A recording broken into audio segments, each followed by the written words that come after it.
Hi everybody, Matt here from Matt Likes Comics.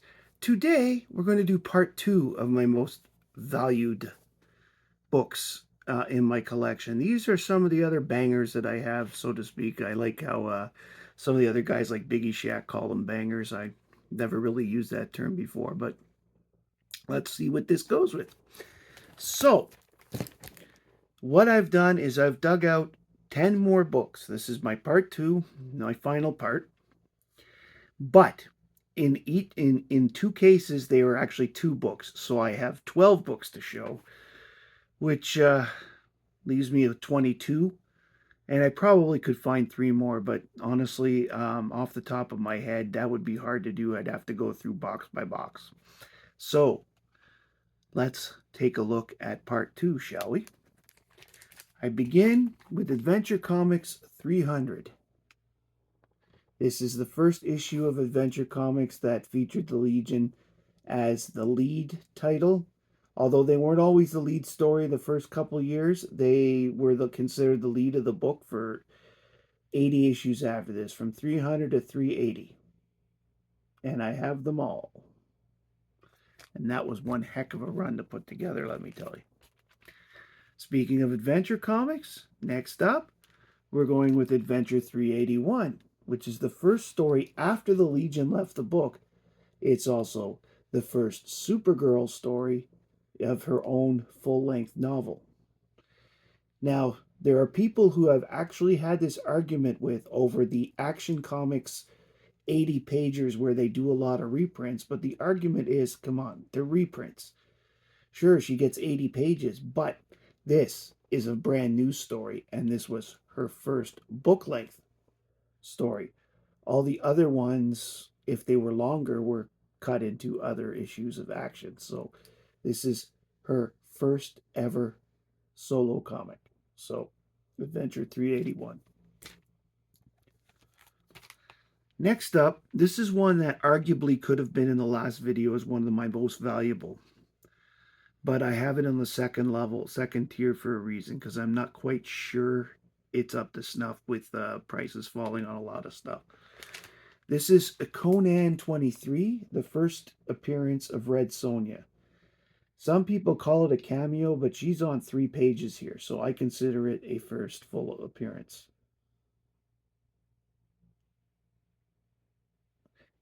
The next issue, 24, is her first cover issue, and right now that is flying higher than this book, and that's why I say I'm not 100% sure it deserved to be on the top 10 part. Next up, one that may surprise you, but it's still worth a bit of money. This is Batman 89, Volume 3, the first appearance of Punchline. It's still commanding a pretty penny out there.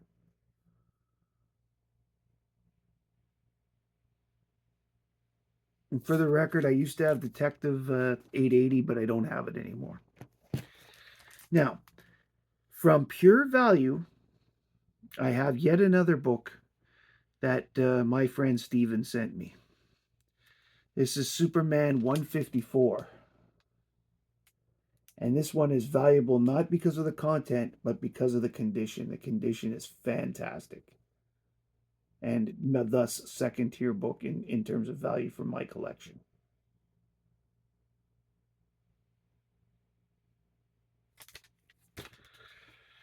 Now, the last time we had 3 DC Comics Presents in there. We have one more in this one because it's second tier. This is DC Comics Presents 27, which is flying up because of rumors he's going to be in one of the movies. So this is the first appearance of Mongul. Mongul is a big part because he also had a part to play in the Return of Superman. But more importantly, the rumor is that he's going to be a villain in one of the DC movies coming up, similar to the Parasite. So this book may end up actually becoming worth a few bucks. This one is Superman and the Martian Manhunter. John Jones, as they say. So keep that in mind as a mid-tier potential one. Now, The next few actually fit in on a different thing. They sort of go together. This here is DC Special number 29, which for the first time ever tells the origin of the Justice Society. This is also the last book of the DC Special series. And it's a Hitler cover. So for those that like to collect Hitler covers, this is probably one of the more famous DC ones, certainly from outside of World War II.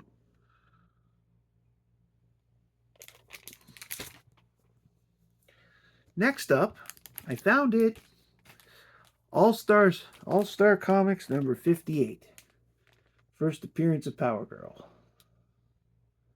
This is a book that I think will always remain where it is unless Power Girl ends up on TV somehow, and then it might jump again. But this has pretty steady for the last 10 years at the price of about 130 to 150 US. And for this grade anyway, so I think it's going to stay there for like the foreseeable future. Now, the next two are actually four because each of them have two that are considered. The next one has to do with the other one. And in this case, it is a true double issue because both books came out on the same day, featuring the same character. This is Secret Origins of Superhero 17, which has the origin of the Huntress. It is a co-first appearance with this book, All-Star Comics 69, which only had her in a bit of a cameo. But at the same time, they were both issued out on the same day.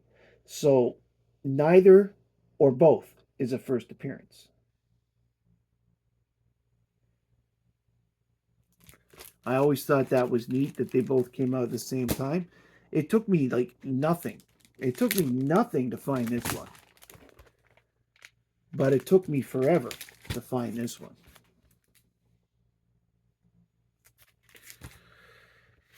And the last one that I'm going to do. This one has a definite cameo versus first full appearance.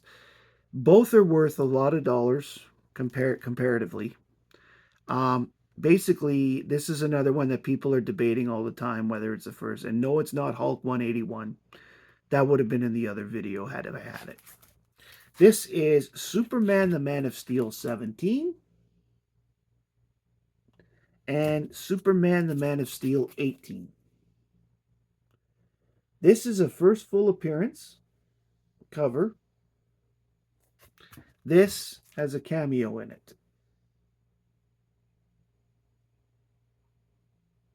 It's the first cameo because there are a couple more cameos in between, and that's why this is the first full appearance. And there has been, honestly, a lot of debate about 17 versus 18 over the years. And quite simply, I really wouldn't pick one because I have both. And I'm good with either one of them. I paid $35 Canadian for the 18, and then that was 13 years ago. It was one of the first books I bought for my Superman books, and then I got the 17 for $50 a few years back, maybe 4 or 5. It was one of the last books I got for when I was finishing my Superman runs. Anyway, if you check out part 1, if you haven't, there's a link below to part 1. And I put a link on part 1 to this video, which of course won't be active until this video airs. But so decide which books you like better. Please like, comment, and subscribe if you've liked anything that you saw, or if you have any of those books. I really am interested in what your opinion about the Huntress and Doomsday is. The Huntress, because as I said, they had the same date, and I stupidly did not look that up.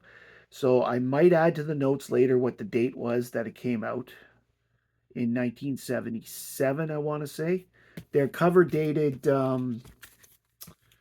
They're cover dated December. Both of them are cover dated December. So I think it's December 78, which means it would have been October something at the time. Uh, um, anyway, if I find it, I'll put it in the notes later. Please like, comment, and subscribe, as I've said, if you like this below. I really like to see what books you have or talk about what books you have. So don't hold back. Anyway, my name is Matt, and I like comics, and I hope you do too. Have a good one, people.